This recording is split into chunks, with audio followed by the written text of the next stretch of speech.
Hail, mighty listeners! Episode 16, and I return from glorious victory and Ben, ignominious defeat. How does it feel, Ben, to be unable to invade even a bouncy castle? Not great, has to be said. So Ben and I are in the same room, in the hobby room.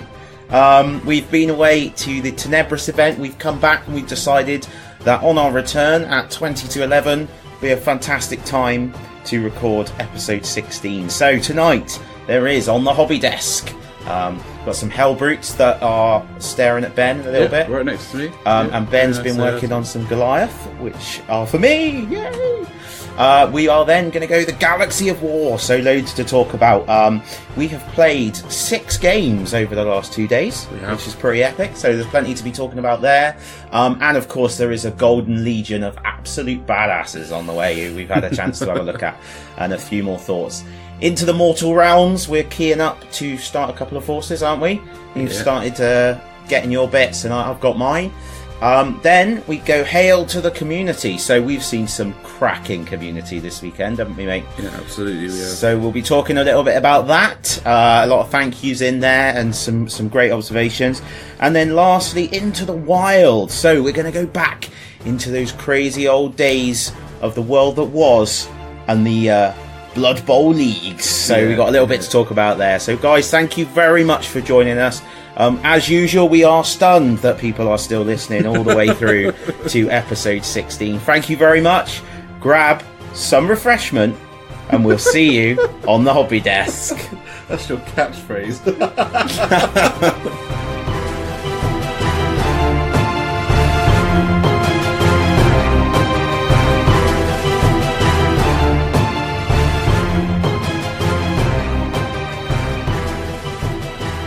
Hi guys, welcome back. Segment 1 on the hobby desk. And I'm sat next to Dan's hobby desk, the mythical hobby desk. On which much hobby does get done now. Honest. So, mate, I have seen some awesome stuff this last 48 hours.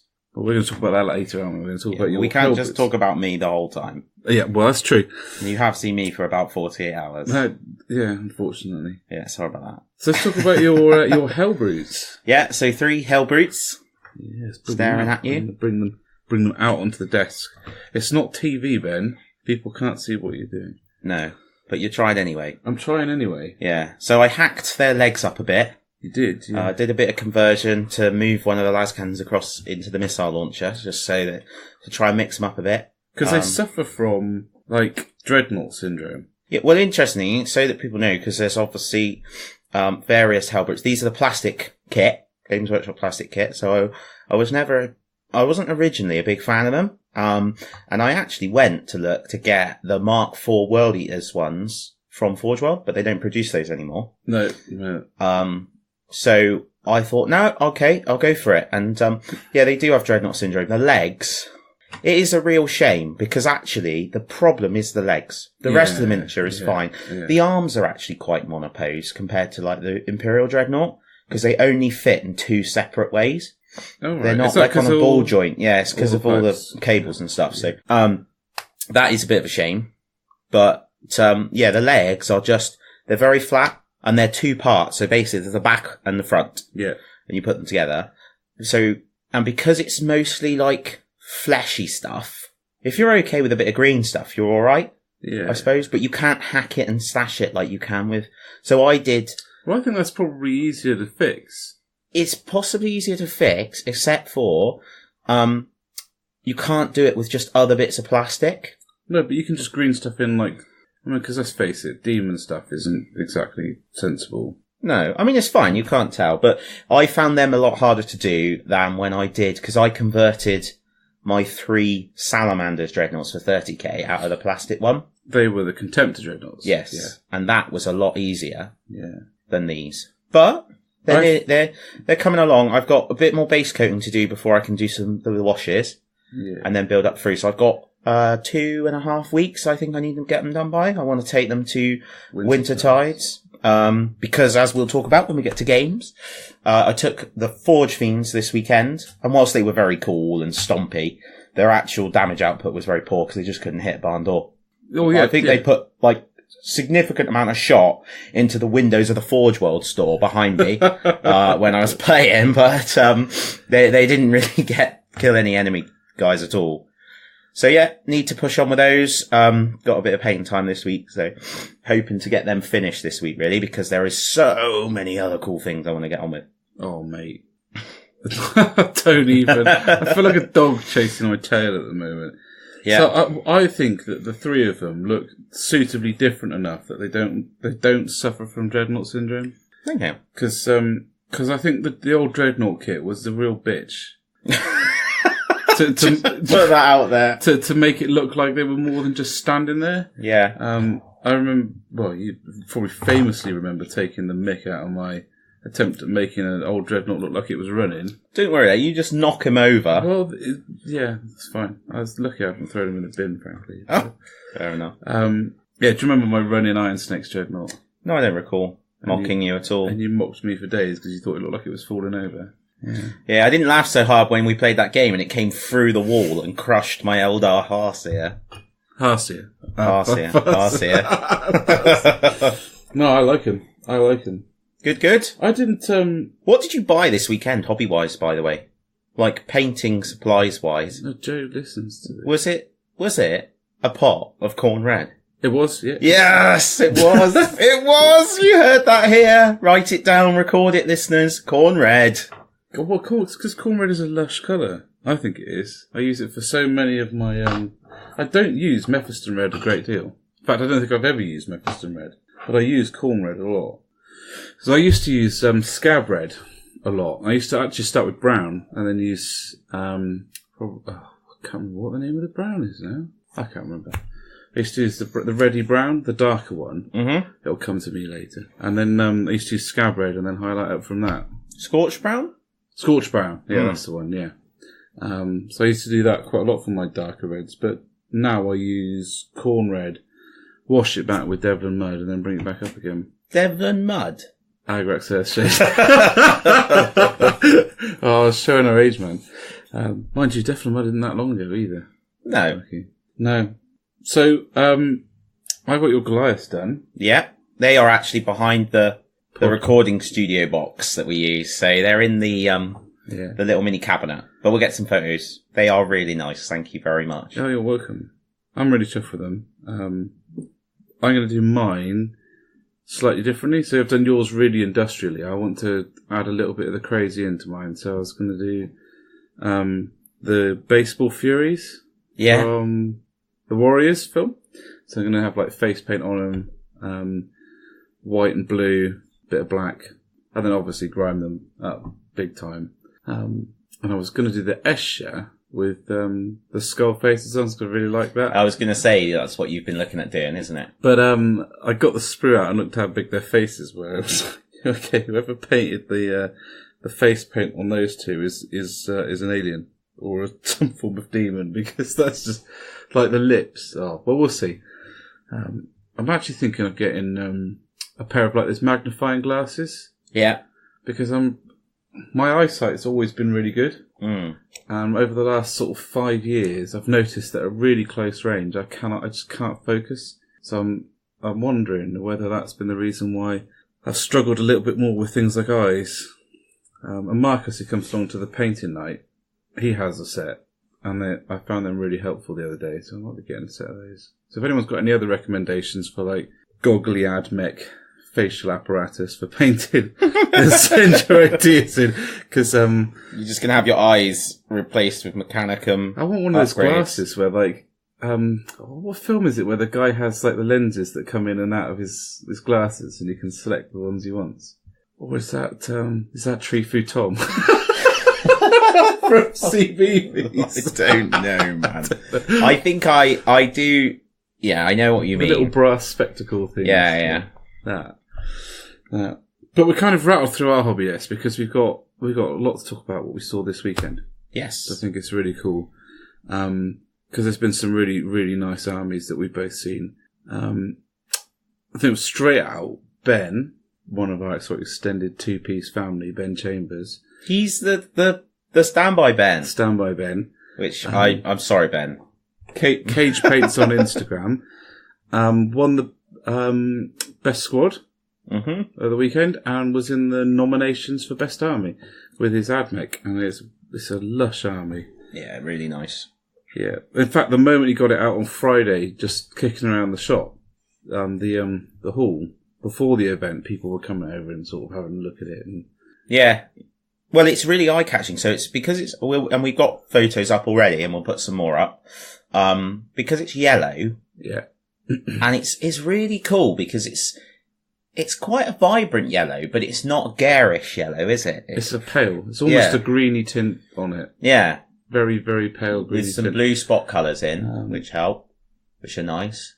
And the basing is just flipping awesome. Well, that's where it takes it to the next level. And Pro Painted always talk about basing, especially in tournament armies. And I think he's done really well at basing it and just elevating it. And we were talking about your night is on the shelf. With just a 5-minute conversation about how small it looks compared to Ben's night, because Ben's base is just, it's significant. It's got a bit of a rhino stuck on it, and he's standing. Size isn't everything. Yeah, it's a vicious rumour. And I think that applies across the whole army. He's taken things that could be sort of diminutive and small and vanish into nothing, such as a squad of infantry, and they've become bigger and full of life because they're standing on marshland and up to their ankles in water or whatever. And really impressive. It's cool because Ben tries different things out as well. So he was the first to go out of like the group of people that I game with in Bristol to go to the painting class thing with the airbrushing and all of that, and pick up some of the weathering techniques. Then he's been trying new stuff on the bases with the water effects, which is really cool. And what's really great is Ben's painting has always been quite cool, but he didn't ever do loads. But actually, since I got to know him a bit better and stuff, probably 2.5 years ago or whatever, maybe 2 years ago, he is just producing so much stuff. Yeah. And that in itself helps to improve. So he's done like 3,000 points of White Scars. Yeah. He's done all these Mechanicum in that time. Yeah. And multiple other bits and bobs as well. So it's really good to see. It's good to see whole armies coming together because they're really nice. Yeah. And he's flown through some of those Mechanicum. Yeah, he has. Well, he's done most of the sort of base work, the sort of grunt work using the airbrush. Yeah. And then gone in and done all the other stuff. So, yeah. Really, really good. I love it. But it's not the only person. Tom. Yeah. Mr. Pedder Smith of Tank fame. Tank fame got 5th. Yeah. In the nominations. He missed out on a space in the cabinet only by dint of the fact there was only 4 cabinets. Yeah. Well, I've got to say, they're one of those things. I mean, Tommy talked a little about.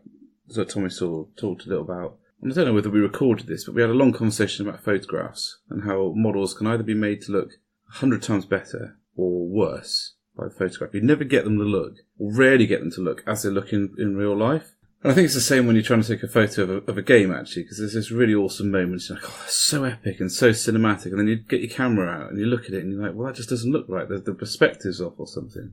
But his tanks, oh my days. When he popped them out on Friday, they jumped off the table. They were so nice.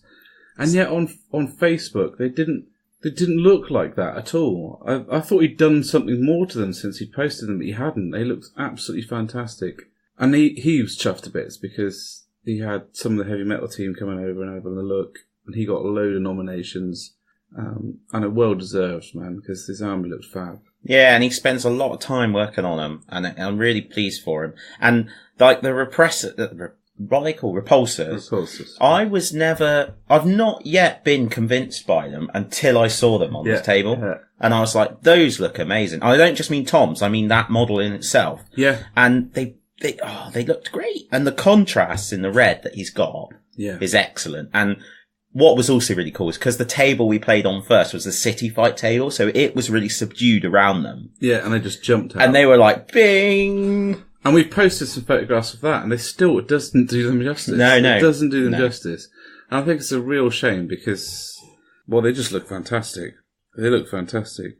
and he's gotten more into painting. So I was talking to him earlier, and I think that I get the feeling that the confidence he's got from this weekend and the amount of interest that he's got, I think he's now going to be really getting into which is doing great, more, which is brilliant, isn't it? Because sometimes you just need a little pat on the back. Yeah, you certainly forward. do, to push you forward. So there were 2 other nominations, which we really badly didn't write the names down for, but I'm going to let us off a little bit because it was right at the end of the weekend and I was falling asleep. 3 other nominations. 3 other nominations. Yeah, so there was Ben. Oh, of course, yes. One of them was Brad, whose army I was going to talk about anyway. An 8 model Eldar army that is just savage on the battlefield. We'll talk about that later, but he's painted like a swirly design, which is quite difficult to look at in some ways, but it immediately catches your attention. Oh yeah, absolutely. And he's got some of the posing on that army absolutely perfect. Yeah, I said, didn't I? I really liked some of the way that they were flying, and also a really nice conversion of the fire prism where the gun he's got rid of the turret, brought the gun into the body of the tank, more like a mini Lynx. But what I like about his conversions is they're not obvious. No. So actually looking at the army, I kind of forgot that the fire prism was stuck on, I forgot that was actually the case. And like the Wraith Knight had wings. They could have been built with the model. They could have come in the box. I wouldn't have known any different if I didn't know any different. Yeah. Because it looks so good. Perhaps a bit small to make a Wraith Knight fly, but, they're made out of... a bit of grav generators. The dodgy Eldar stuff anyway. Wraith plastic. Wraith bone. And there was another Eldar army. That one won. I'm afraid we can't remember the name because we were tired and we forgot to write it down. That was nice. Really nice Ulfway army. And what he done is on a lot of the crystalline stuff, like on the canopies and the glass and the crystal on the fire prism, he'd used the Tamiya clear red. I think I heard him say. Cherry red, yeah. Yeah, and it did look really good. It did. He said he'd used one coat. Really? Just slopped it on, and it's quite interesting. And if that's the case, that's a really nice effect to get with very little work. Ben's used it. I haven't. You've used it a bit. Yeah. Ben was saying he'd probably tackle that with 2 or 3 coats to make sure you got a clean. But then maybe that's lack of confidence in using it. I don't know. Yeah, I mean, I tend to use it when I'm feeling like I kind of want to get a bit high because the fumes that come off it are flipping insane. And what other colours do they have for that? There's a yellow one. Okay. Is there a green? Yeah, I think so. Just try not to break anything while I go and have a look. What ones have I got here? Getting your drawer out. Let me draw out. So I'll drop it on the recording. I've got the yellow one. I've got the red one. I think that's it. Okay. Clear red, this is called. Yeah, have a sniff of that. God, they make videos about that in primary school. With someone for you to say, isn't it? That's insane. Oh, hell. Don't collapse, please. But I think that's a really cool effect. Yes, it was. For a, minimum effort. But that's not to say that... Well, that was the bit that... Because we were talking about eye-catching. That was the bit that caught people's eyes on the army. And I think when you came in, a lot of it was done really nicely as well. Yeah. And I think Eldar really, really, really benefit from their army. Because there's so many colours and you can really sort of, with the aspects, like go nuts. So one of the armies I played against, not in nominations, although very effective on the battlefield and did very well through the campaign, Steve, was painted in a Sotek green as the main colour. Yeah. Flippin' loved it. Yeah. Absolutely loved it. Sotek green with the white as well. Yeah. Honestly, like I know I had my Eldar moment not long ago, didn't I? You did. And I was like, I'm going to have another Eldar moment here. These are really nice. But your really green nice. pops out. It does pop out, but I loved this colour. I really did, and I could see where the airbrush would really complement it.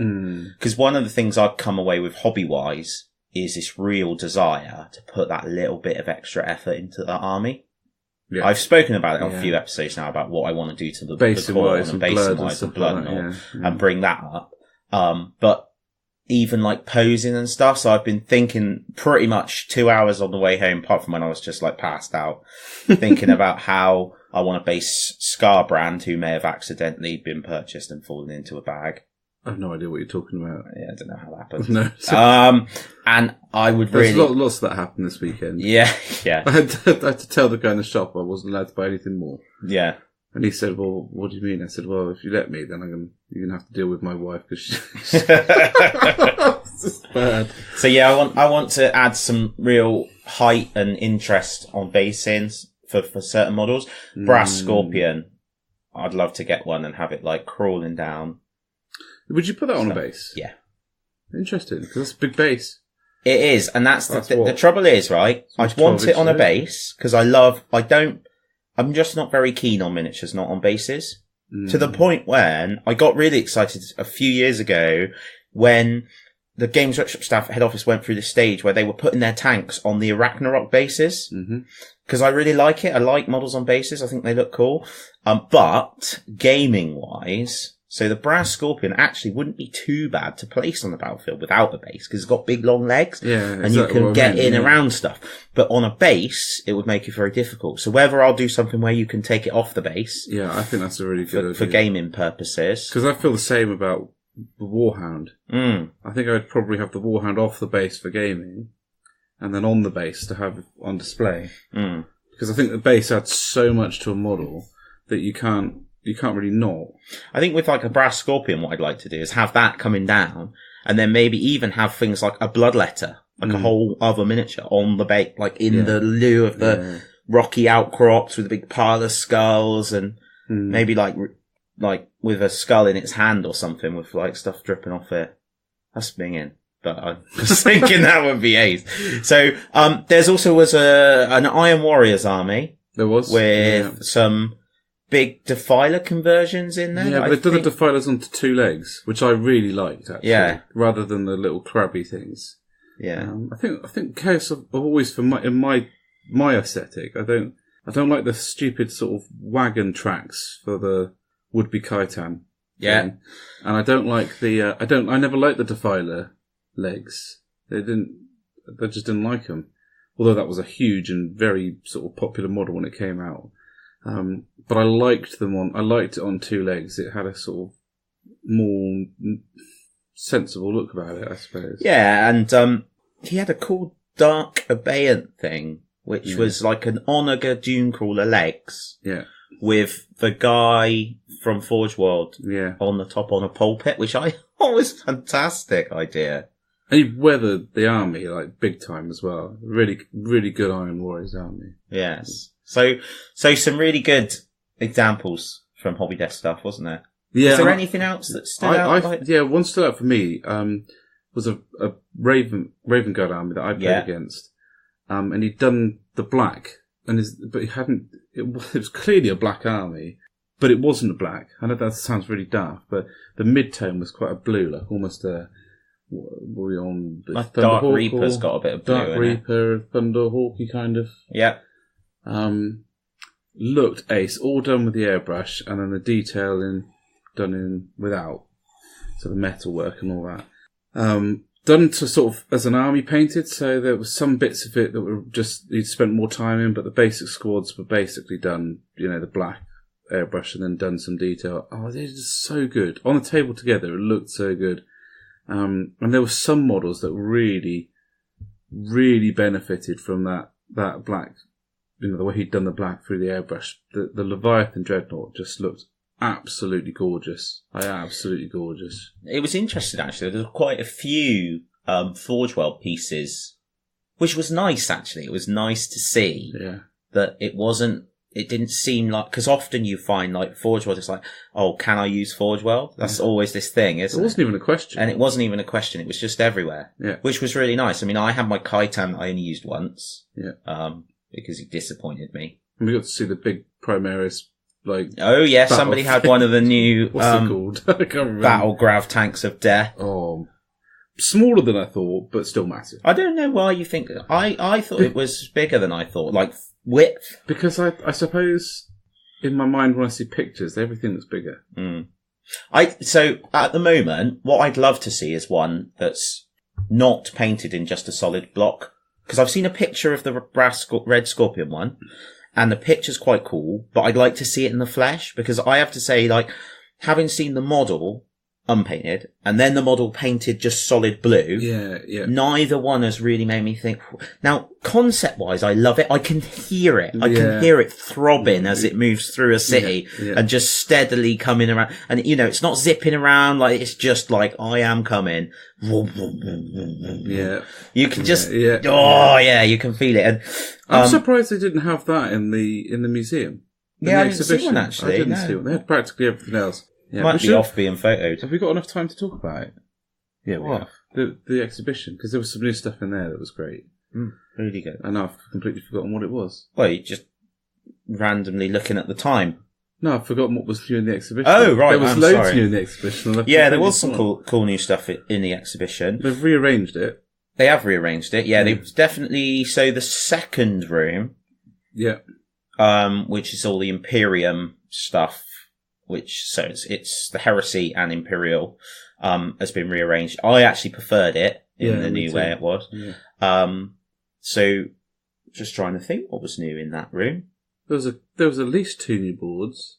Yeah, so, there was the Necron one with the Primaris. Yes. Oh, they'd redone part of the main battle display. So the big room. Yeah. Has Gilliman and a ton of Primaris on it now. Yeah, absolutely. And then they've taken the drop pods off because that's not how they turn up. No. So that's quite good. I reckon you'll end up seeing one of them big Primaris tanks on that board. Yeah. That'd be good, wouldn't it? Yeah. Firing. Yeah. Although, to be honest, there's nothing more. The most deadly weapon on that board is that drop pod that has smashed into a Warhound Titan. Yeah. Well, you pay enough points for them now that actually Ben said quite a good idea that I reckon you should be able to use it to target a squad. Yeah. So when you're dropping in, you stick it on an infantry squad or whatever, and it does sort of D3 mortal wounds. Yeah. I mean, the Tyranids are crapping mortal wound causing spore mines all over the place. And, all the other armies are like throwing out mortal wounds that they're going out of fashion, but the Space Marines I don't think deal that many mortal wounds, so it would be nice and very thematic to have I'm going to drop my drop pod smack on the middle of your squad and then just whack them to death with the doors. Yeah, doors opening and closing until they're flat and shut. It'd be like Herbie from the... Yeah. It would be just like that. Without the Irish coffee coming out the petrol tank. Yeah, absolutely. Yeah. So yeah, the museum had some new stuff. As always, super inspirational. Just stunning, really, isn't it? It is. The displays really drag into what the worlds are like, and then you've got the beautifully painted miniatures everywhere. The bit that I really I struggle with going around the museum is that I look at the big gaming boards and I think, they're beautiful and stunning, but I'm never going to be able to do that. So they're kind of really wicked exhibits, and I can look at them in a kind of exhibit-y kind of way.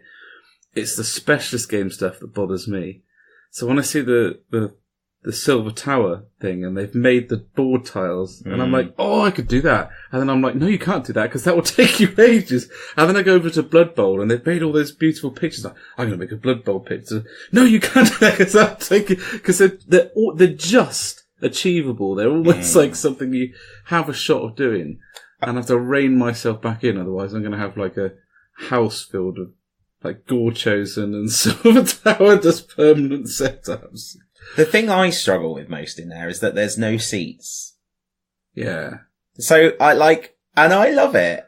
But if anyone of any influence listens to this, please put some seats. Because one thing I loved about the old miniatures hall, which I'll be honest is just a country mile from the amazingness that they've done now. It really is. Yeah. But there was some seats, and you could go up there and just sit and just absorb. Yeah. And I really liked that. And we're both not small. And you've got to go up 2 flights of stairs to get to the Hang on a minute, now we're sounding like old. Then you've got to come down some more stairs. Yeah. So there's a few challenging physical moments in there. After you've been standing up for 8 hours. Oh yeah. In Warhammer World, it would be nice to then go into the exhibit and have someone to sit down and just look. They have that new Terminator helmet in there. Yeah. That was mint. Because I remember when you had the Space Wolf helmet, and we were trying to remember where they had I'm sure they had the whole entire thing. Terminator army, yeah. And he was like, he was in a remade bit of a Space Hulk. Uh-huh. But that, helmet, I mean, we're talking when I was about 14 when I went up. But the Space Hulk helmet had the insides. Yeah. With all the leather and the little tiny little whizzly little bits of admech stuff. Like, yeah, that was wicked. That was something I really liked about Games Day, actually. Should bring that stuff back. Yeah, well, you see a lot more of it. It's coming. I mean, we've got a picture of us with 2 bloody great gun things they made, haven't we? Yeah, that was cool. We need more of them. Yeah, we do. I need one of my own. To mount on the wall. Yeah. Right, mate. Well, I'm sure we could talk hobby desk for quite some time, but we'll stick all the pictures up we've got. We will get some pictures up. The head of media relations, Mr. Ben Hall, will make sure some of that gets done, and I should as well. So, yes, guys, thank you very much. We are going to head off now into a galaxy of war. By all means, it's quite a long one, so you may need some new refreshment by now. So we'll be back very soon, guys. Cheers.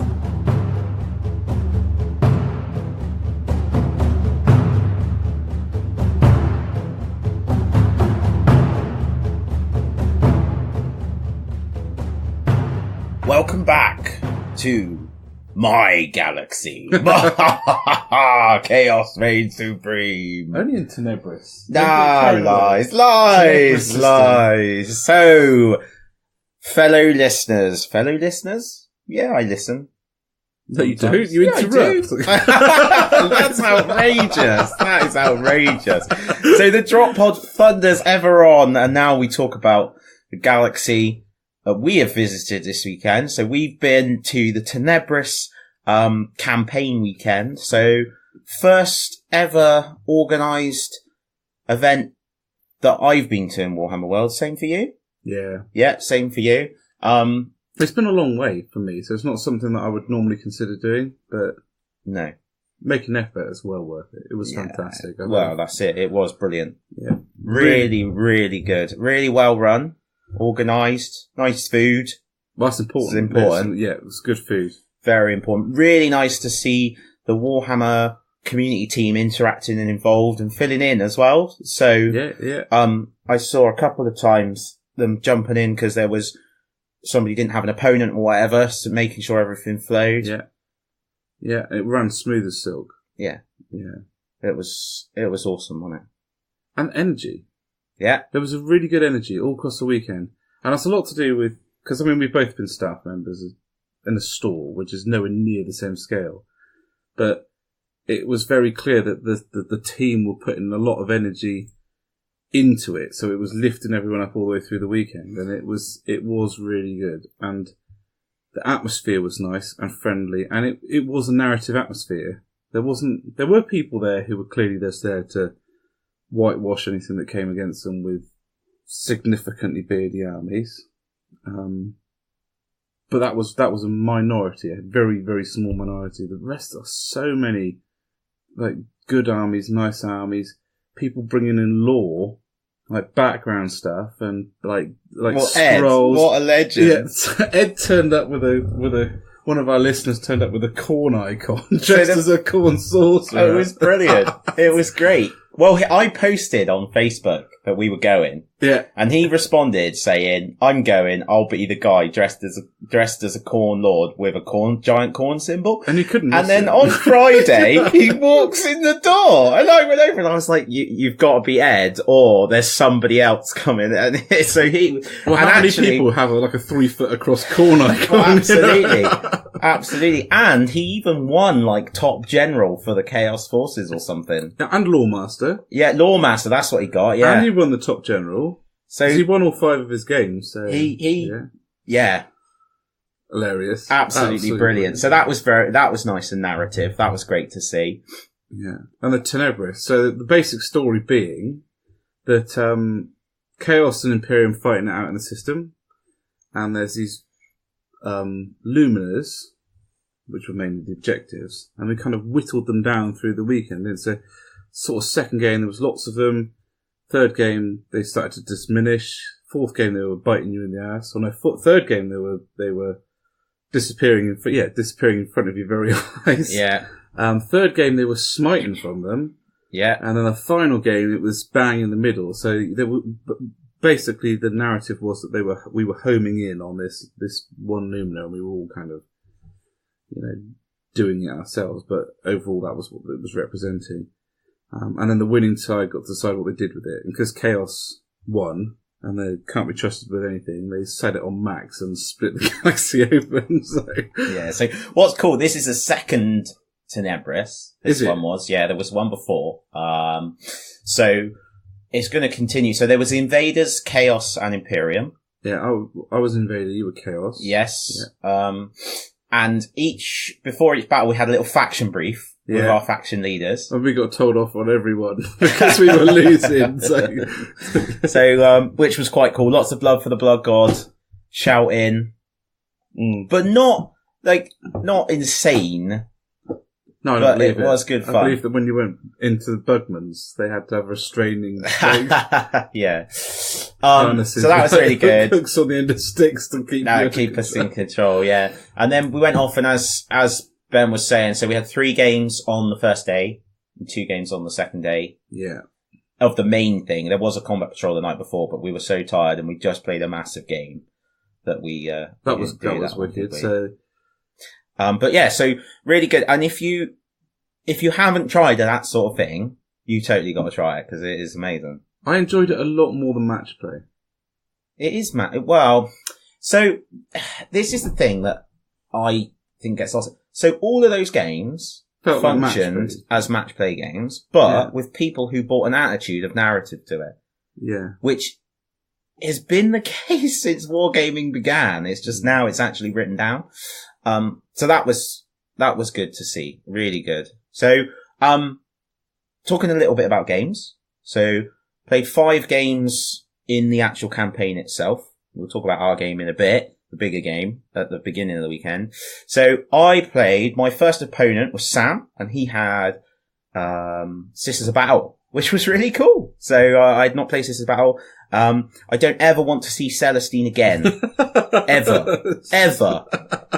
30 bloodletters came in, my big beard unit. I failed a re-rollable 3d6 inch charge that I needed a 9 on.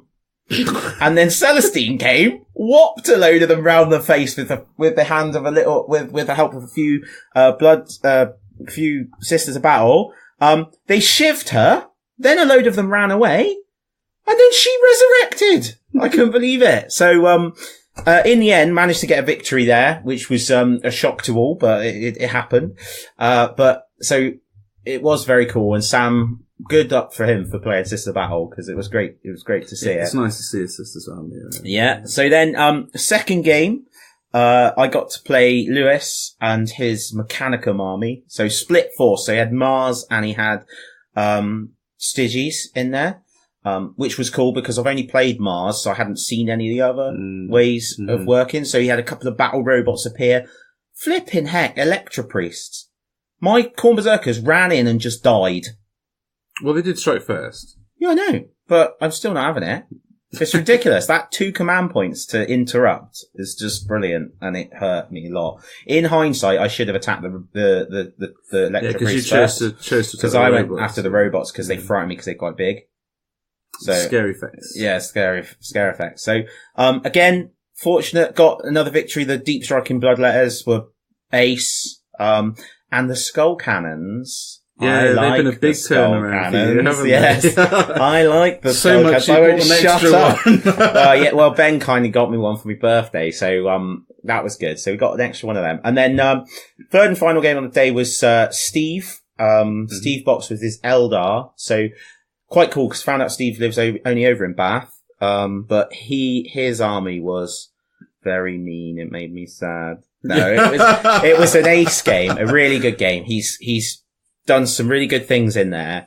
Synergies, some good setups with little units to stop the demons getting in, and some epic moments such as Azurian, flipping heck, killed eight Khorne Berserkers in one go with a dire sword. Unbelievable.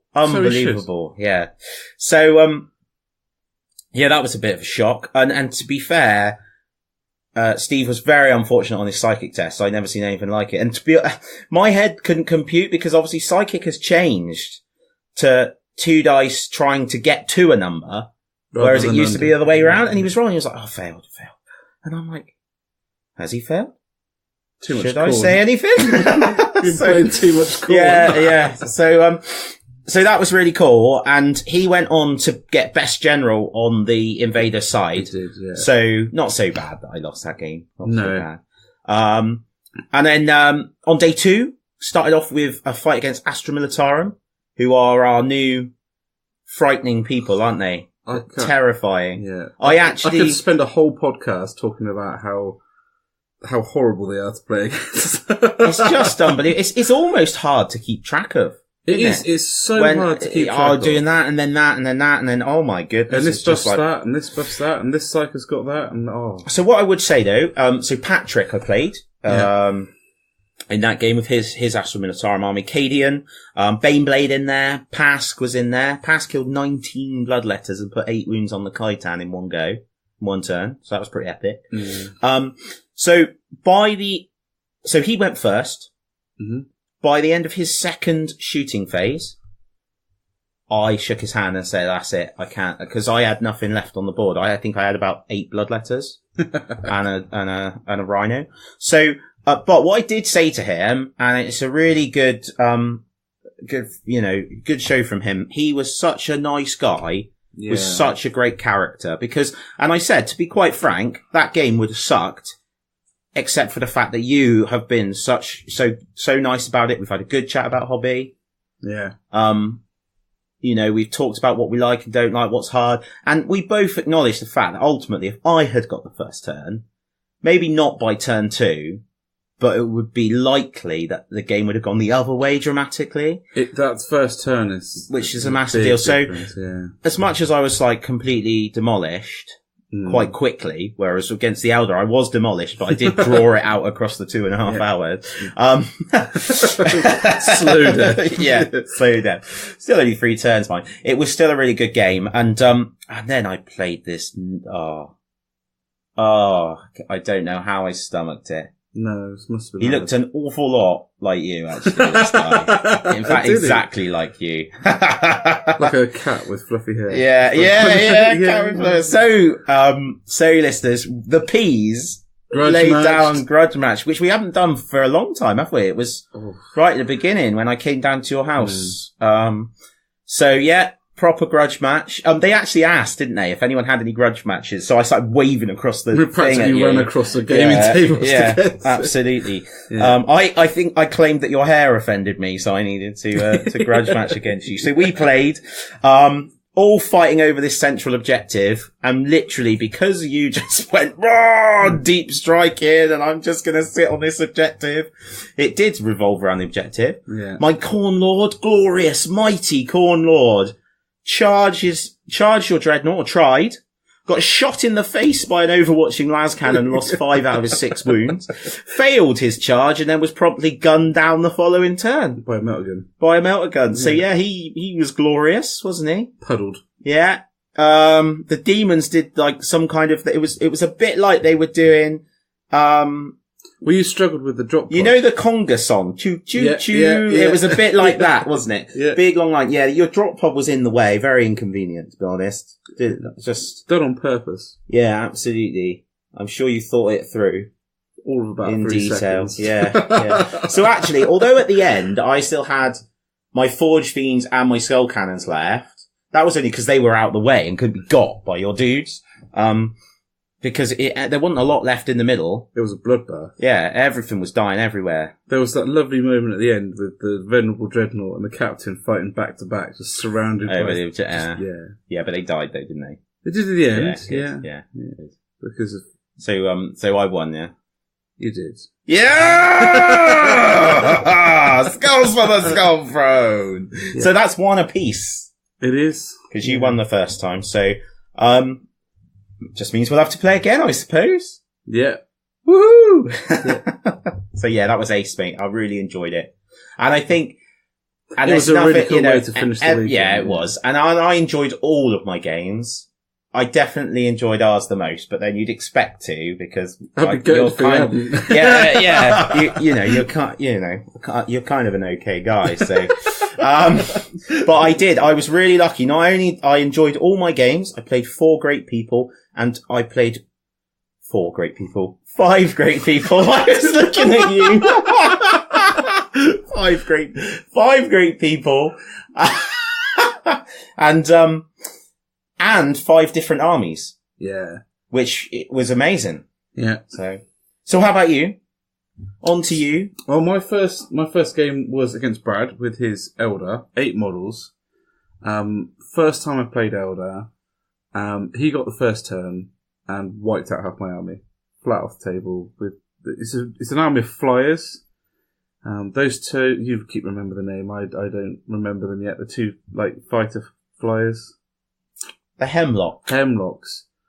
Smiting out of a hemlock, nearly made me fall off my stool. What was that was about? It just absolutely pounded me. But no, I did manage to take him down to 3 models, which was, felt good, because after turn 1, I thought I may as well just throw the towel in now, because the Wraith Knight was just striding across the battlefield, doing whatever it wanted. And most of my heavy guns were gone. But the Storm Raven managed to take down a couple of things, and with a bit of smite and a few other little things, managed to take the Wraith Knight down, and he was down to a couple of things. So that was I lost it convincingly after turn 1. There was no way I was coming back from it, but I felt like I rallied around and pulled out a good second half. That was a great game. Nice to meet Brad as well. Second game was really bad, because it was against Space Wolves. That was a fab game. That was against Craig, and his Space Wolf army had loads of the things that I was looking to do in the future, like brought in a bit of Bjornage. You said Bjorn was a machine. Just folded my Venerable Dreadnought into a little box and posted it back to, this is not necessary. It was he just absolutely savaged it. But the wolves, he used the wolves really, really well. Like the Fenrisian wolves, there's a screen. It took me 3 rounds of shooting, really, before I could get to his characters. So let's just be clear. So you spent that game shooting wolves, space wolves. I did. Oh dear. So I won that game. Quite a solid victory. Can I just ask, sorry to interrupt, Did you enjoy your coffee out of the corn mug? Oh, I didn't have it out of the corn mug. I had it out of the Ultramarines mug, so get back in your box. Did you? Yeah. Oh.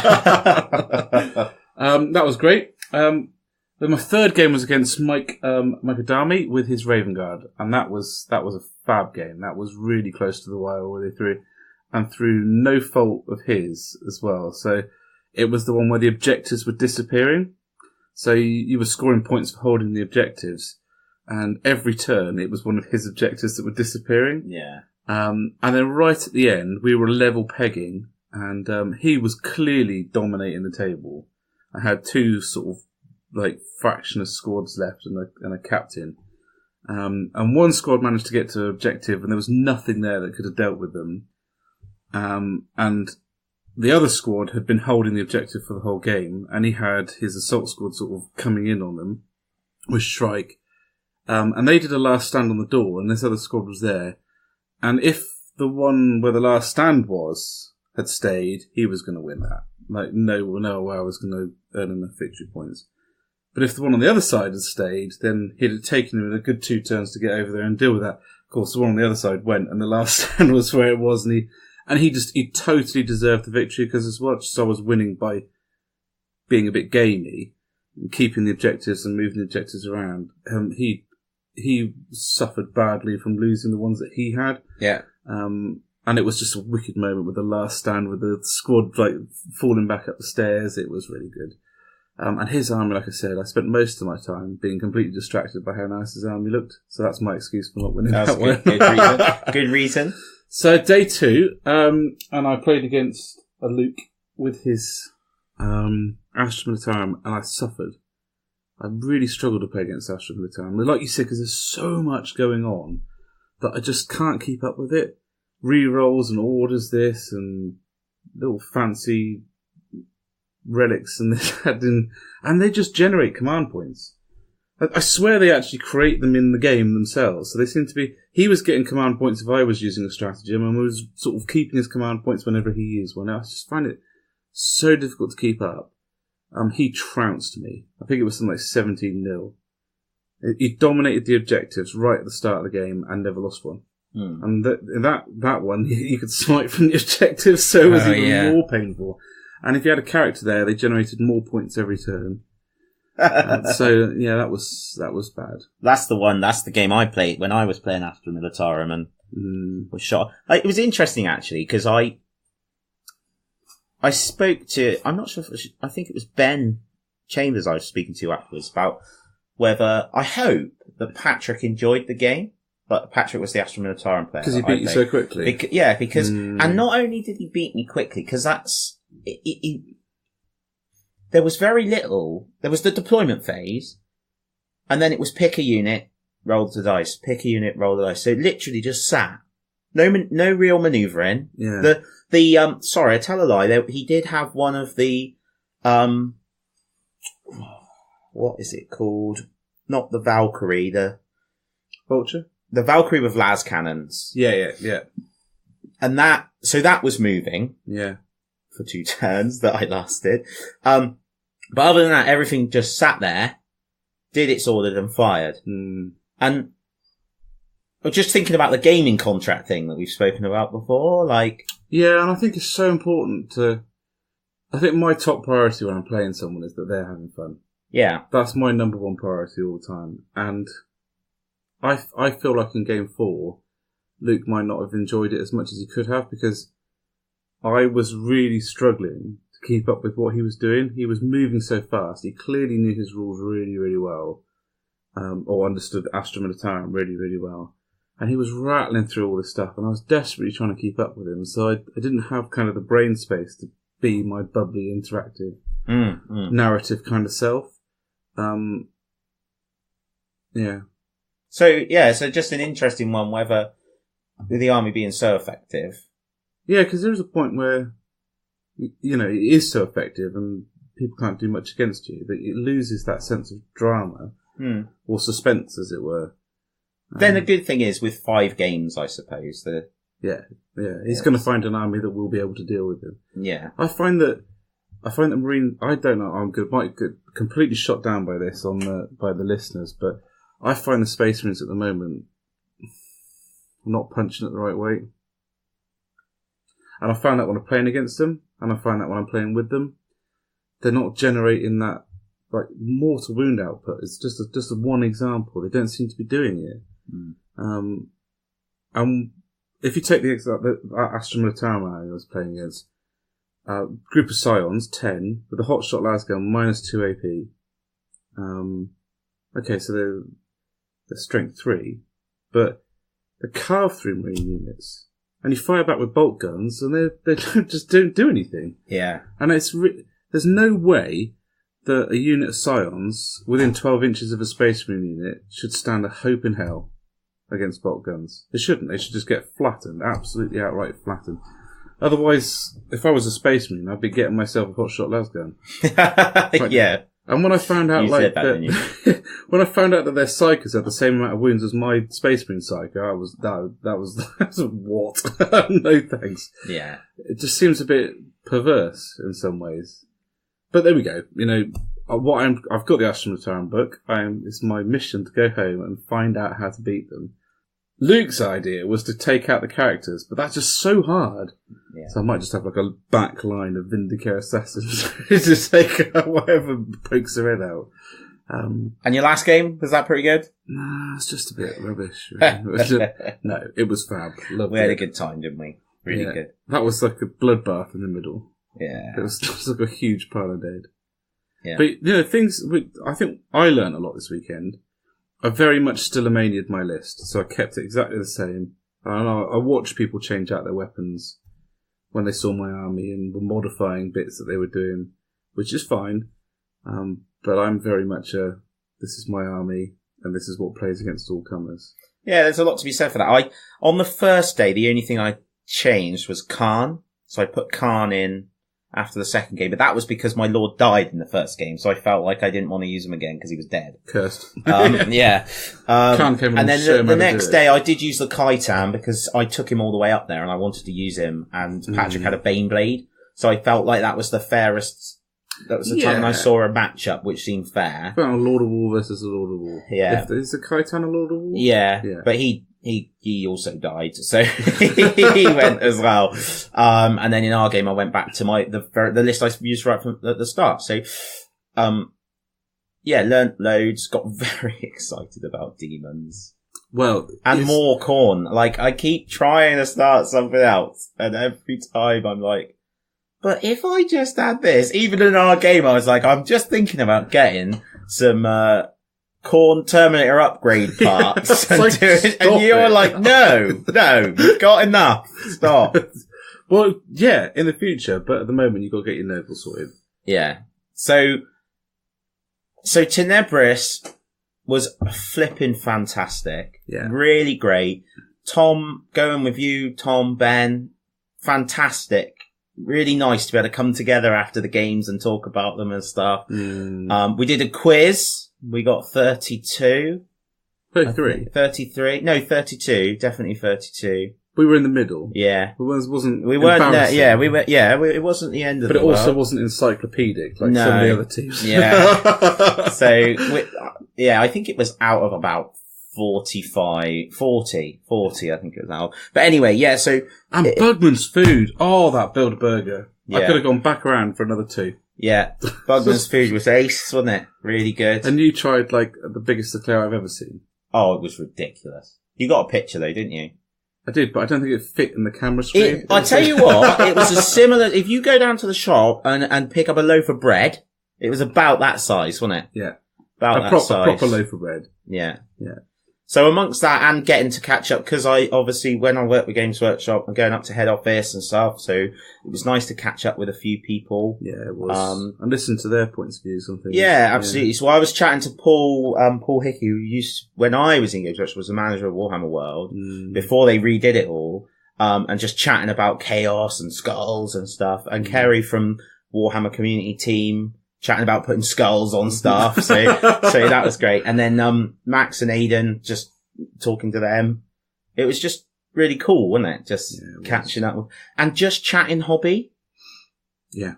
The problem is in that place is that when you're chatting hobby, your ability to fulfill your whim is just there. Yeah. Oh, do you know what would be really cool? Another Kaitan engine, and you're lying on the floor next to the Forge World Kaitan engine, looking at it wistfully. That's how tired I was. Oh, yeah. I want to buy this because I need 2. It's because I want to do another pose, and I want to have 2 and a brass scorpion. So anyway, what we do need to discuss is what we saw in gold in that cabinet when we got there. Oh my days! Okay, so we had our moment of disappointment when we found out it was the custodian, and it wasn't the big surprise. And then we looked at the models in the magazines, and we thought they were fantastic. And then we saw them in the cabinet, and mate. I'm going to come out there now, right, and say that I almost feel frustrated that I was disappointed, and I ever aired any disappointment, because mate. Well, what they've got in Warhammer World, what's awesome is their new release cabinet has the heavy metal team painted ones. Yeah. And, oh my goodness. So they had the Nurgle demons at the top. Which was stunning. Which were just incredible. And you could throw the Great Unclean One at someone and hurt them with it. It's so massive. It's the bulkiest thing I think they've ever made. It's ace. But then, because this is and I know Nurgle demons are in the Galaxy of War as well, but we'll get onto them. So they had the Custodes underneath. Oh my gosh. The jet bikes. That can attack a flying... hunting down. So they just look incredible. And they had Trajan Valoris. Oh. He is just a brute. I mean, he's just a solid lump of awesome. And they had him on a spinny thing, and his cloak was... And the Terminators, or the Alluris ones, they just look amazing. And then you're reading through the stratagems, because as we were up there, each day they were bringing out bits about them, and I'm reading the stratagems and how they work, and it makes me want to be a loyalist, and I hate myself for it. But the beautiful thing about them is that cabinet did not have many models in it. No. And it was an army. Yeah. And if you're a painter, 18 models and you're done. Yeah. And you can treat them all like characters, for goodness sake. Yeah. And what I love was, did you notice, like, the custodes on bikes had, like, leather trouser things, like, on under their armour, that, like bikers. Yeah. Like, I can imagine them just sidling up and getting in and then going off to hunt storm ravens. Yeah. I don't know why they're hunting storm ravens, but that's what it said on the community post. Well, hunting greater demons, flying around a bit. Hunting greater demons. Oh, we should have played that Elder Army with all those flyers. I'd have had units of custodian on bikes and just taken them out of the sky. I don't know how I resisted buying the Hellblade, to be honest, because I've been going on and on and on about that. For months. And they had one. Well, I do know how, because it's all around me. All the stuff that needs doing. Yeah. So there is much that needs... Oh, I didn't mention Slaves to Darkness yet. No. So they had Realm of Chaos Slaves to Darkness, which, if you are a listener who is not old, you'll be like, what? Yeah. But if you... Well, you will either know what we're talking about and be super excited, or it is a straight up reprint of the book. And and it is amazing. It's the birth of chaos. Yeah, well, part 1 of 2. Yeah. And, it's so good. So that was very exciting as well. And I bought some badges with some little chaos symbols on. You did. Oh, and a coin! They've got these souvenir coins, haven't they? Yeah, I've got it in my pocket. Yeah. And so, it's a little bit like a lodge medal from the Heresy. I nearly bought 6 to use as objective markers. Ah. That's quite a good idea. I might get one every time I go up and use them as objective markers, because they are quite lush, aren't they? Yeah, they're lovely. Very nice. Little collector's card. Yeah. Yeah. So, quite a lot going on in the Galaxy of War. Yeah, it's been wicked. It's been a great weekend. It's been a fantastic weekend. We've got more to talk about the weekend, because we've been planning our Malign portents. But we'll talk about that next. Yes, absolutely. So, thank you for joining us in the Galaxy of War. We will see you in the mortal realm.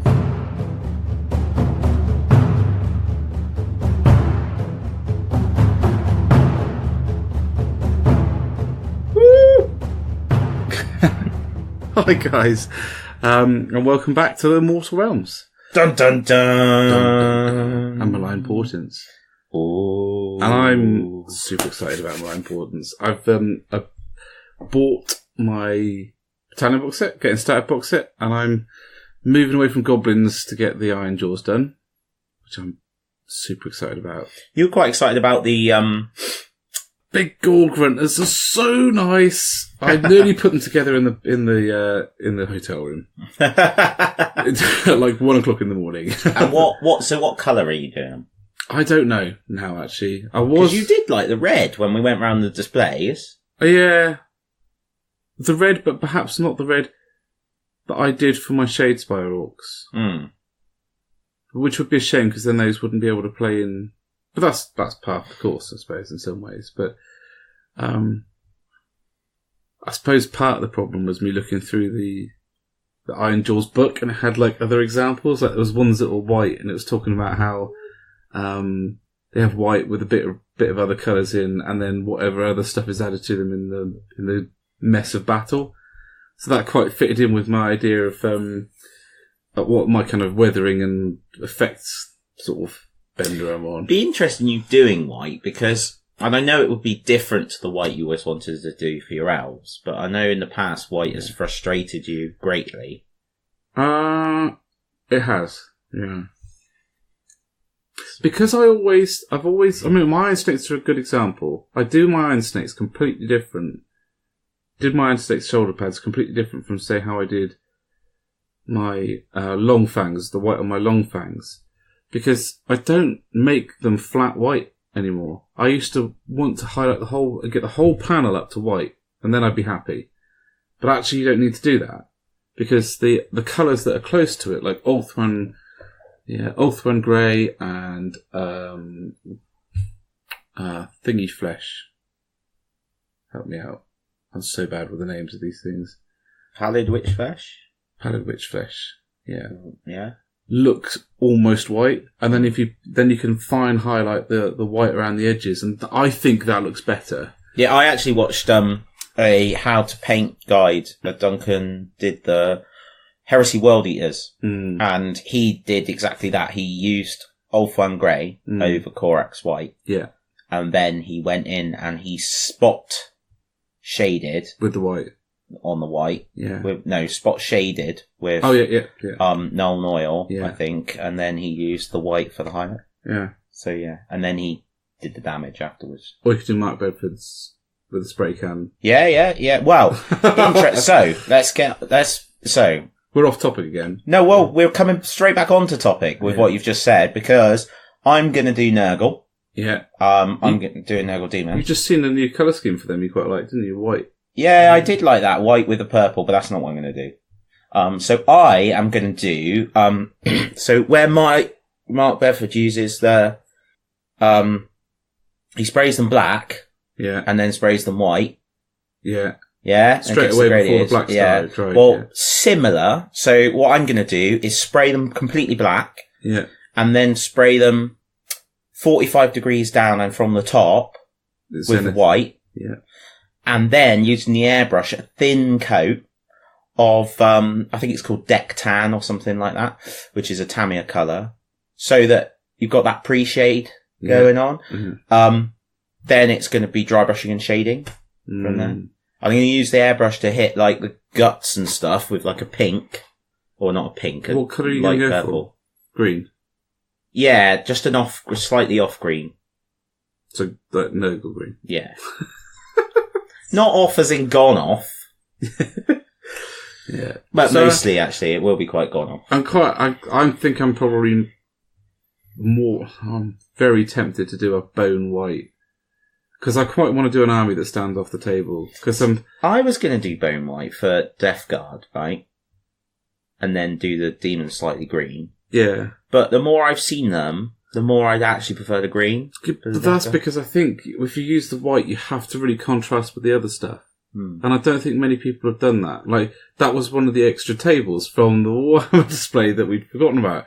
Was the Dark Angels versus the Death Guard.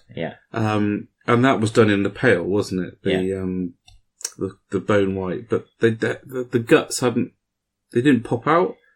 It's like, I think if you did the Nurgle black, like there's a guy's where he's done them Black Legion. If you did the guts a normal colour, they kind of all just blend away. But because he's done them really bright green, and I'll post photos, they've done really bright green, they pop and they stand out, and that gives you the kind of the zing to them that you need. I think if you did the white, I'd want to have like the guts done in like a really, really bright pink, something that was sort of contrasted it. But with the orcs, you've got the green. So you can do the green, make the white stand out, and maybe do like red flames or something. There you go then. Yeah, there you go. That sounds good, doesn't it? So we've got start collecting to do first. Yeah. Don't know what next month's going to be yet, because they haven't said. No. There's only 18 models. Yeah. When have they actually announced the release date of the book? No, I don't think they have. No. There's been photos of it kicking around. Yeah. But when is the deadline? The end of February for the start collecting? No, I think it's middle of February. 2 weeks. Yeah. Sheesh. Yeah. Already behind. Still. See, the thing is, now I'm not going to get a Necromunda gang done for months, I don't think. No, but that's always the way, isn't it? These things. But I do need to have an Age of Sigmar army. Because I'm so excited about it at the moment that I can't not. Because I want to be able to, I want to get an army on the table and start playing. Really, really want to. Because I've only been tinkering around with the goblins and the starters kits, really. Trying to learn the rules, and that it's not enough. No, I know, and you're very keen to do an Age of Sigmar event. Yeah, definitely. Like it's such a beautiful game to play as well. So, you do want to get an army up together. And actually, you're not the only Ben, because Mr. Chambers has also said once the Mechanicum, he's got to paint some models for an event we're doing in a couple of weeks. But once that's done, he's going to be working on the Beastclaw Raiders. which is what he's doing. Yeah.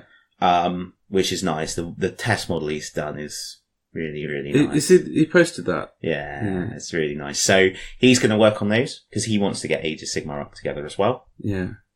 Yeah. 2 destruction armies. Yeah. Growing. Oh, we need to get some chaos on this situation.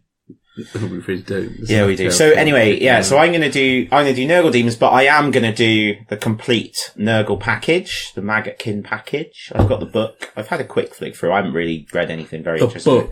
The book. We have to talk about the book because I am a book collector and that makes my eyes twitch. Yeah, it's weird. So basically, the spine of the Maggotkin book has a different font for the writing, a different look to the logo, and the book itself is a different colour. It's more of a white than a bluey colour. Oh, it's just... So my beautiful collection that's all lined up, that all look the same, is then broken by that. Yeah. But I'm going to not even get into the fact that the Age of Sigmar books are a different size completely to the 40k ones. I mean, that's bad enough. But yeah. But do you know what? I love the new logo. Yeah. Really do. Yeah. More dark. Yeah. It's because secretly you Chaos Worshipper. No. No, although we have talked a lot about Chaos this weekend and about how actually I think that the Chaos Army has got 5 different playstyles. And it's the only army in... I suppose I'll just start from the beginning. One of the things that I find really interesting is people saying that their army doesn't have enough of. And I suppose a good example is Tau. When people say, Tau need more close combat, well, if you're playing Tau for close combat, you'd probably pick the wrong army, is all I'll say. Because that's not what they're about. And it's really, I know it's really hard when you like an aesthetic and then you start playing and you realise that the army that doesn't play in anywhere like the way you like to play. That must be quite a challenge. But that's, I think, one of the parts about choosing an army, is that they all have different playstyles. I want them all to have playstyles that are different. I don't personally want them all to be like Space Marines, where they're a bit of everything, and not really anything in particular, unless you choose a specific chapter. But Chaos have got this huge advantage where they're all different. Each one is completely different. And you can throw them all in a pot and come out with the one that suits you. And I think that's a really cool thing. But that is as far as I'm going to go towards saying that Chaos are okay. But from a modelling perspective, I still think they're awesome. Yeah, they are. Well, the lore, interestingly, the background of being a Chaos Worshipper is not, it's not the thing for me. Like, hopefully not. No, indeed. Yeah, hopefully not, no. Well, apart from that group that I go to where we all paint ourselves red and run around in loincloths. Apart from that. So, no, it's... I would far rather be a Stormcaster Turner. That story has to be put into context every time. Yeah, it does, really. But what I love is the model range. And the ability to mix and match and create something much bigger, but out of little pieces, and I love that. But I did want to talk a little bit about gaming in the Mortal Realms, because I know we, loads of stuff about what we've been up to for 40k. But so last 2 weeks ago, no, not quite 2 weeks ago, almost 2 weeks ago. It was on the Wednesday that the podcast came out, first podcast of the year, episode 15. I was in the midst of playing a Warhammer Age of Sigmar skirmish game. And that was a really interesting experience. So I think Colin would agree with me who I was playing. So I was playing Colin's Lismen, which he painted up really fast so that we could play with painted miniatures, which was really good of him. But basically, it wasn't great. And it wasn't great because we had too many models on the table for skirmish. So the book says the campaign should start at 25. Renown is the system they use, but it goes up to, and then it goes on to say if you're playing just a pickup game, but somewhere between 50 and 100. Well, we did 100.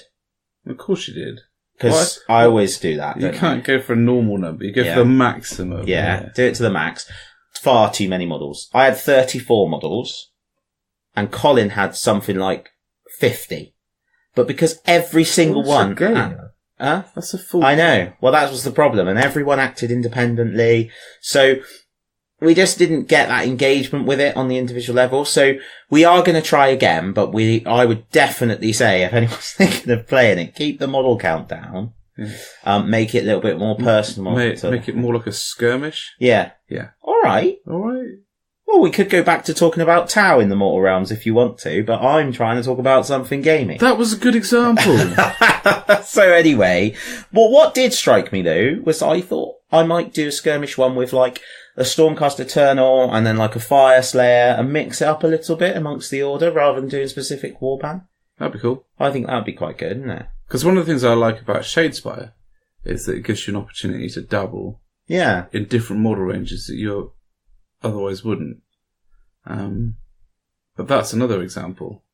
And Silver Tower, that's another good way of dabbling in model ranges that you otherwise wouldn't. But I think if you've got a chance to do a little skirmish force and you can add in whatever you want from order, that would be pretty cool. Yep. We could build out... Well, Warhammer Fest, which we are going to. God, it doesn't feel long away. Official massive news. The P's will be at Warhammer Fest. Huge release. So anyway. No one cares. No. Tumbleweed. So that is May, isn't it? 12th, 13th of May. We've booked some accommodation. So we're going to do both days. Got permission from the powers that be. But one of the ideas I've floated was doing an Age of Sigmar skirmish campaign using the Season of War Firestorm thing. Ben is sat here going Blood Bowl under his breath. So we might not be doing that, but... I think it's a good idea, because what I said was I didn't want to take, like what we did this weekend. No. Because fanning around with a massive ass box of models and playing a game... Well, you banned me from buying a brass Scorpion because... it wouldn't fit in the car on top of all the stuff you bought. Sitting on my lap, coming home. My hobby had to hold back because of you. Boo. Because of your hobby. Well, maybe you can get it when we go to Warhammer Fest, and then you'll have done some of the stuff you were supposed to do before you got the brass Scorpion. Maybe. But, yeah, no, I think, I'd much prefer to take a small skirmish army of maybe 20 or 30 models max, or Shadespire, or Blood Bowl, something like that. And you can stick a neoprene pix in your back and your box of models. You can carry it on your back, and not have to. Because you want to be engaged all the way through Warhammer Fest. You don't want to be, faffing around with stuff in the way. I completely agree. Because I always take too much stuff. And the car park in that place is flipping miles away. It was when we went. It's like a good mile away, and that's not an exaggeration. I think that is a bit of an exaggeration. A mile. No, I don't think it's not. When you've gone out of the building and gone all the way around the building, then okay, half a mile. Yeah, okay. I must say though, this weekend I decided to take less than I normally take, which I know surprised you. But normally I take board games and some painting. But on the Friday, I really did wish I'd bought my painting, like something to paint. Talking about painting, they had the painting desk in Warhammer World. Yeah, exactly, yeah. Well, that's why I thought about it. Yeah. It's longer than mine. Well, yeah, this isn't Warhammer World. As much as you think it is. It's my Warhammer World, man. No, I'm excited about doing some skirmish. Because this year is going to be Age of Sigmar year for me. And getting my Space Force done, but that's always going to be nice. But yeah, that'd be sounding pretty cool. So there we have it. Quite a little Mortal Realms.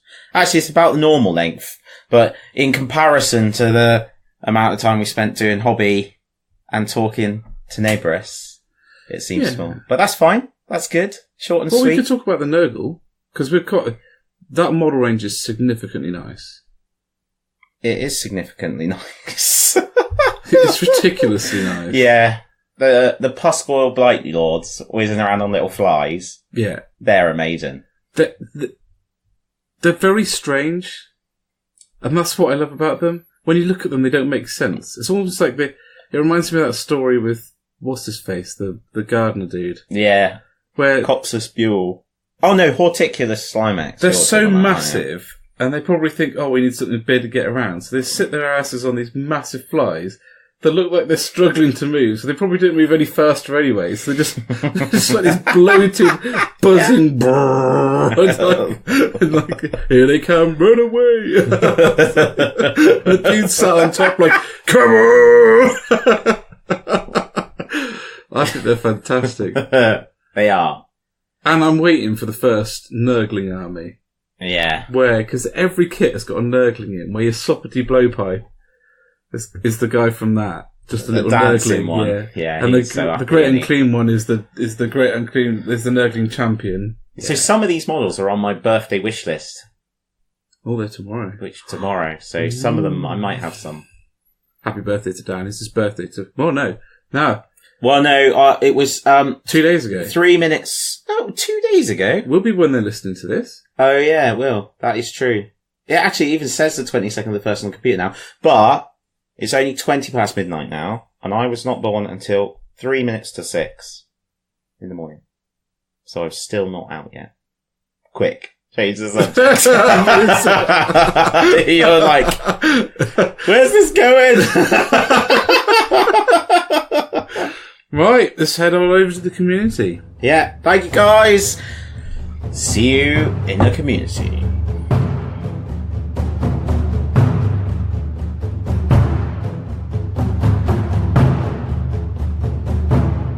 Welcome back. Now we are going to talk about some community stuff, some cool stuff. So we're going to start out though with a very special request that's been made. Yeah, hasn't it? Yeah, we had a listener contacted us and tell us how much they like the podcast. So we'd like to give them a shout out to... I think that their whole family are huge fans, apparently. Yeah, and they've sent us a picture of literally their whole family. All listen, apparently. So we'd like to give a shout out to Lee Beat and the Beat family who are listening from Birmingham. Hi, guys, and thank you for listening. We don't quite know how you managed to listen to it all with the whole family. Well, we'd love to see us some hobby. Yeah. Send us some pictures. Yeah, because you haven't done that yet, and we ask everyone who contacts us to send us pictures of what they do, because that's, for us, just like seeing everyone's armies at the weekend, it's seeing everyone else's hobby that is the most important thing, I think, because... Well, it is everything, isn't it? The community, it's such a social hobby. And do you know why? Because that was our favourite bit of being staff members. Yep. When someone walked in the door with that look. Yeah. That look on their face with a model case. And they got it out, and the moment they started getting it out, you knew there was something coming out and how it would come.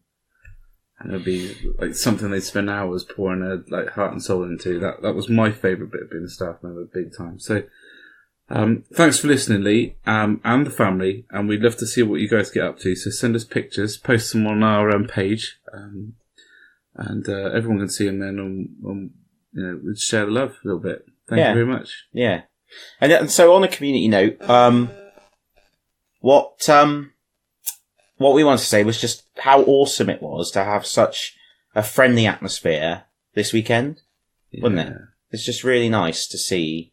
Be part of the community, coming together, enjoying the weekend, seeing all sorts of different ranges of painting, thoughts, army list construction, going into it. Yeah, because I think one of the things that's really easy to do, and I've always been put off by events for lots of different reasons, like gaming events. Perhaps to do with the effort that it takes to get all the way up to Warhammer World, and there's not really local ones down in Cornwall very often. Because I've always been really worried about forgetting the rules and people treating me badly because I've forgotten the rules, or sort of solidly insecurity about, because I'm not the most confident of people, so insecurity about how my army looks, how my army plays, whether I should have done something different. All of those things add in together, but the hobby can be really isolating. And we have loads of people contact us saying, oh, do you know of any gaming clubs locally in Cornwall? Because at the moment I'm stuck in my room just painting, and I listen to your podcast, and it sort of makes me aware that there's a wider community out there. We get a lot of that, don't we, really? Yeah. And it is really isolating sometimes, or can be really isolating, in the sense that you go into your room, you paint your models, and you can spend hours sat on your own painting your model. Now, Dan's made an effort in here to have 2 painting stations so that you can paint together. I've started a painting night so that people come over and paint. We paint on the kitchen table. But going to those events, one of the cool things about it is it blows open your world, your hobby world. Yeah. And you see so much of what's going on, so much of what other people are doing, hearing what they're talking about, listening to their local clubs, what they get up to, what events they're running in their local area.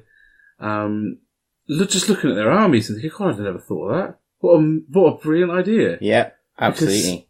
Because, well, Brad, the guy you played, I really liked that idea of mounting the gun in the Falcon. Yeah.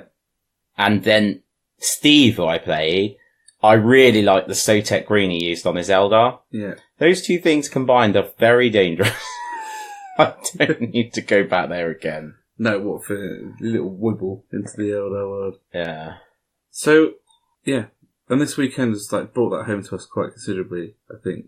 How much better it is to sort of put yourself out a little bit. Get out to local events, get out to the bigger events and meet new people and make networks across the country, because actually the community is awesome. You only have to see events like Winter Tides or Autumn Tides. It was Autumn Tides we went to, when that poor lad dropped his army, and people had a whip round practically enough to replace everything that was broken. Yeah. And that's It was awesome. really good, isn't it? And that was without even hesitation. That wasn't even, forced. It just happened. Like a natural, it should have happened and it did, kind of response. And I felt a big sort of well of kind of community this weekend. And it's a bit difficult to put into words, I think. Yeah, so I suppose really it's just a massive thank you from us for Games Workshop, obviously, for putting it on. Yeah.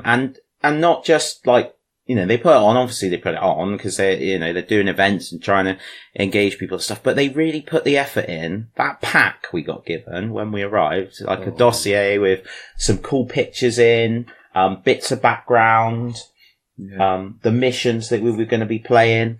So they really, a good quality event there. As I said, staff there, getting involved, getting excited, chatting to you about your hobby. It was really good to see. And the community team. And the community team. Building bridges. Yeah, absolutely. Which is just amazing, isn't it? Yeah. Really exciting. Really exciting. I really hope to get up and beat Ben on the stream so you can all see it happen. See the tears. And then, so a big thank you to everybody who went as well, because the event wouldn't be the event if everybody did go. All the people came with a really great attitude. It was good, wasn't it? The attitude was so good. The buzz was there. And to Tom and Ben for putting up with us in the car. That's probably we describe like two old women. Yeah, Ben said we were like two old women. Not at all. Not at all. In no way at all. So, local events coming up. The next one for you is Winter Tides. Anything above second to last is a victory. And you're doing that with Ben this time, aren't you? Ben. Other Ben. So he's taking his Mechanicum. So that's at Bristol Independent Gaming. That's the next one I'm going to. And Bristol Independent Gaming do Tides all the way through the year for 40k. They do. They've got 4 Tides events in the year. Yeah. They've got other events as well. They're starting the Shadespire, organised play stuff. That's starting to pop up now. So that's worth keeping an eye on if you're into that. And Marcus, one of the guys I paint with, goes to the Bodmin Gaming Club. He played in Curtain Games' organised Shadespire event last weekend, and he said that was absolutely fab. Yeah. So there's a lot of Shadespire coming out around. Yeah. Which is really interesting hearing how Shadespire sort of came into being as well. So at the weekend, which is a story for another day, I think. But it is amazing how that has grown out of something, and now I think it's taking off big time. Yeah, it's great. We're both hoping to get down to Curtain Games, aren't we? Well, you up, me down. Definitely. Meet in the middle. Yeah. Use their podcast studio. Yeah. So better technology than a box with a blanket. Yeah. Which done us proud for 16 episodes. It has, yeah. Right. Well, with that, there's a Wilds calling. Oh yeah. So we're gonna go and get a final bit of refreshment. Yeah, it's before we head. It is worth saying that, guys. If you want us to shout out, we reiterate every time. If If you want us to shout out an event, a local event, or a gaming group, then let us know, because this is what it's all about. Yeah. What would be awesome is if you do run an event anywhere in this massive world of people listening to the 2P's, send us some pictures and a little write-up or something. Yeah. That'd be ace. And then we can tell people what it's like and what you enjoyed and what you would do differently. And maybe people might take that on board for doing their own events. And not just in Britain. Because we have hundreds of listeners in America and a fair old wallop in Australia. One in Russia. One in Russia. Yeah. One in Chile. And one in Chile. Consistently downloads every episode. Yeah. So, yeah. But yeah, no, tell us about what's going on there, because we want to know. And I'm sure other people would too. So. Absolutely. Right then. So, thank you very much, guys. We will see you in the wilds.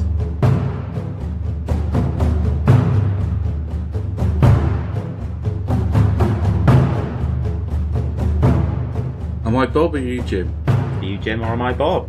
I don't know. Hey, Jim. Hi, Bob. Hi, Bob. No, I'm Bob. It is in the wilds, and we are going to talk about Blood Bowl. Blood Bowl. Blood Bowl. Ben has been getting a little bit excited about Blood Bowl. I was a huge Blood Bowl fan way back when. I was kind of out of the hobby when Blood Bowl came back. Saw it come back.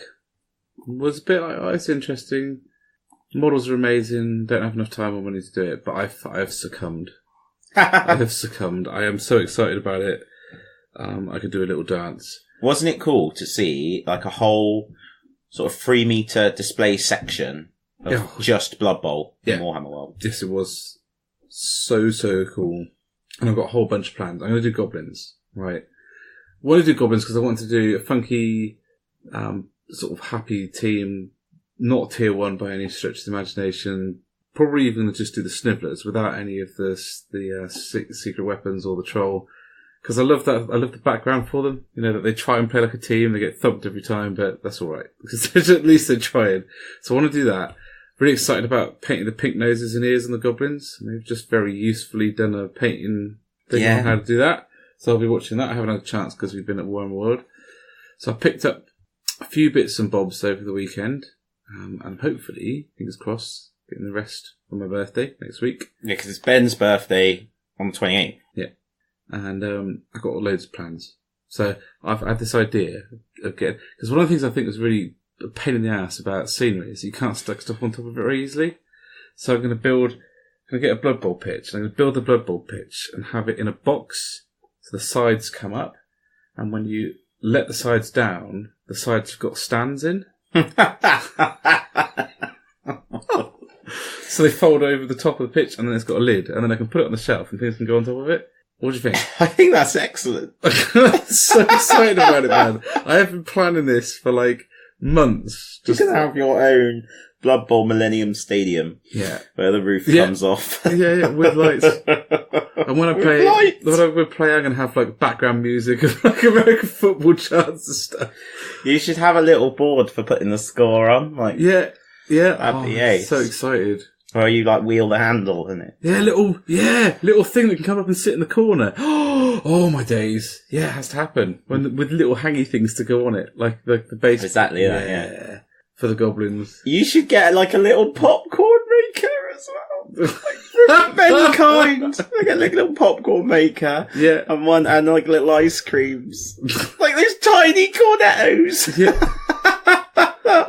I also thought I could use my goblin marching band for it as well. Oh yeah, they could come on and do a display at the start. Oh, I'm so excited about it. It's great to see it being played in Bugman's a lot as well this weekend. So I'm hoping I can convince you to get a team.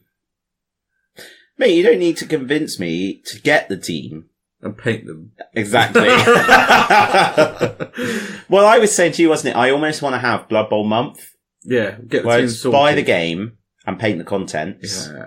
Well, you don't need to paint the contents necessarily. I'm going to paint the goblins properly, and I'm going to do what I mean to do for a lot of things now, which is I'm going to base coat and slightly shade the team and have them sort of usable. So they're not going to be fantastic, but if I fancy going back and doing a human team, then there's stuff I can do to them. I'll bring them up. But at the moment, things that need to get painted in those boxes, essentially, so that they're usable and not just plastic, because I hate playing with plastic. We have a kind of plastic phobia, grey plastic phobia. I think lots of people do, but you can't paint a whole army really quickly, and your Blood Bowl team, and your Necromunda team, and whatever the hell else they've got.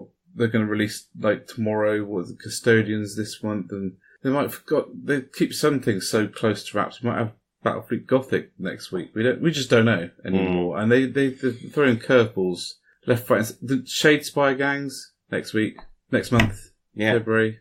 I didn't paint the ones I got. No, I've managed to keep up. Ben's painted the Stormcast for me. I've half painted the Khorne. I've built the Orcs now. If you don't finish the Orcs, I just called them Orcs, man. I spent a whole episode telling you off for calling them Orcs. Orcs. And I've built the skeletons, but I haven't painted them. And you painted yours, and they went around the world on the interwebs. Oh, cool. So I've always thought I see Blood Bowl the first time I missed. So the very first time, remember that Treasure Bowl when you were in store and it had the second edition. That wasn't even the second edition; that was third edition. Yeah, well, no, I wasn't in the store when they did that. The first edition was way back. Because I can remember it being a bit of a pain in the backside because people wanted to talk about it and play it and stuff in the store when I was first a store manager. And I couldn't sell it, so I didn't want to talk about it in the store. But anyway... it's a tough one for stores, isn't it? With those products not being on their shelf. At least past the release. Because they had a great release of Blood Bowl. Yeah. I remember them all against Shop Plymouth dressed up as, like, with their caps and little flags. It was great. But I think past that it gets really hard when you're not able to sell the product. It's quite difficult. But I think it's still... I think on a company scale, it's an excellent product with lots of ability to add bits in here and there. But maybe at the smaller store scale. But anyway... Whatever about that, I definitely want to play it. I really like all of the teams.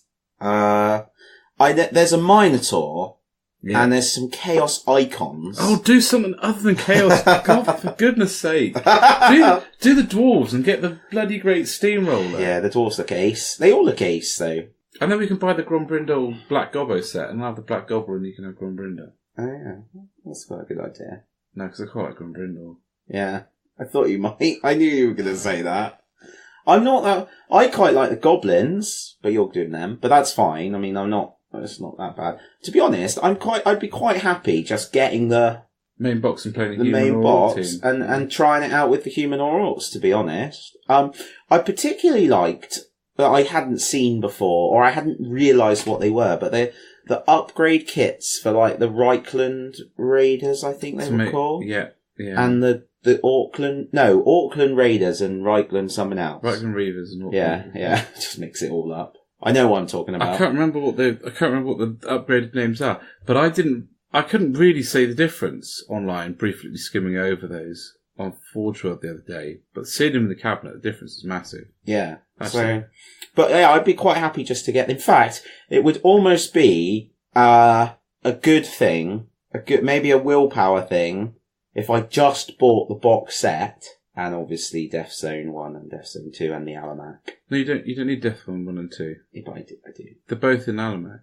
Do you? Are they? Yeah. Oh, are they? Yeah. Oh, I thought they weren't. I thought Almanac, it was just... or whatever the hell it's called. I thought... The only thing I know about the Alamac, whatever it's called, right, is there was one in Back to the Future, and that's how what's-his-name got all his money. Yeah, so it's got both of those two. Has it? And it's got... Did we just have that conversation? Yeah. And it's got the White Dwarf, some of the White Dwarf stuff in. And it's got Death Zone 1 and 2? Yeah. Has it? That's what I was told. That's what the staff member told me. Did he? Have you checked? Because I thought it was just... No, I have had a look. Okay. Don't sue us if we're wrong. We sound so knowledgeable about this, but this is well, what we'll get better. We get excited about this. And this is what I mean about dogs chasing our tails, because I've got Shadespire and Age of Sigmar and Blood Bowl, but I'm getting the Blood Bowl. I'm getting that Goblin team painted alongside the Aurochs. It's happening because I'm so.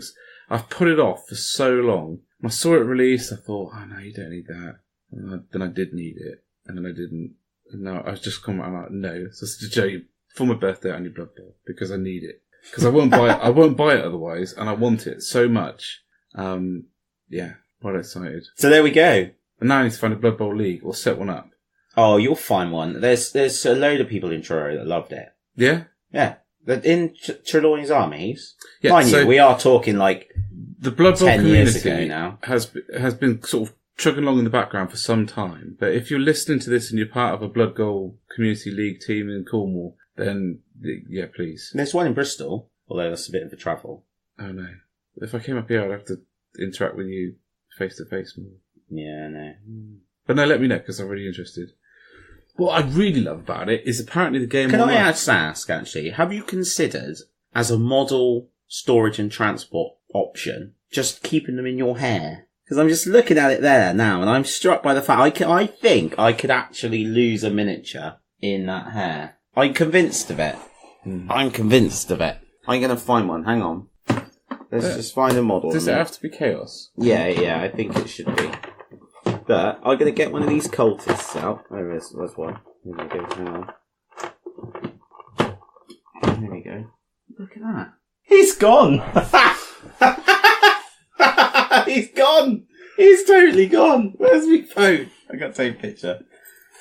This is exciting stuff on Into the Wilds. So, there is a cultist in that picture, and you can't see him. Here he comes, he's coming out now.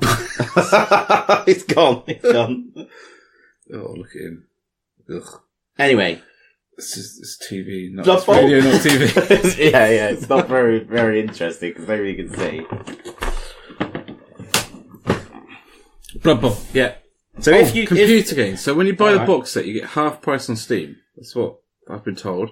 Right. And the rules are not too dissimilar. So at the end of the day, we could always play games on Steam as well. Well, we're not. Oh, you yeah, play it like that's a good idea. Digitally over the interwebs. And get used to the rules again. Yeah. Well, in the hope that at some point we might actually know what we're talking about. Yeah. Yeah. Unlikely. Yeah. So awesome. Okay. There's that, and the second edition of Outlands is on the verge of coming out as well. There's pictures of the book out. Is this a version that you have worked on and helped with? Well, I haven't helped with any of the rules. I've play tested some of it, been around, but no, I can't take credit for any of it. Essentially, it's Ross and John's efforts. To be honest, I'm very much looking forward to, at some point, it being convenient for me to come down and play a game of it, come along to the club on a Friday evening with you, and actually play, because you talked about it a lot. Sounds great. Sounds like it's built from a concept that I could really get on board with. The reason they did it. Yeah. So yeah, I don't just need to sort myself out. Yeah, well, I tell you what, next time I come up, I'll bring the book and I'm going to grab a game. Sounds good to me. Yeah, that means I actually have to demonstrate the rules of a game to somebody, which is a challenge. Once upon a time, you were paid to do that. I winged it then. As I went along. To be honest, when we're doing Warhammer Fantasy Battle, you could just make it up because no one knew the rules anyway. Okay, good. And on that bombshell. Wow. So, episode 16 draws to a close. Mm-hmm. We have had a heroic weekend. It's been absolutely fantastic. We're shattered. We've almost become delirious.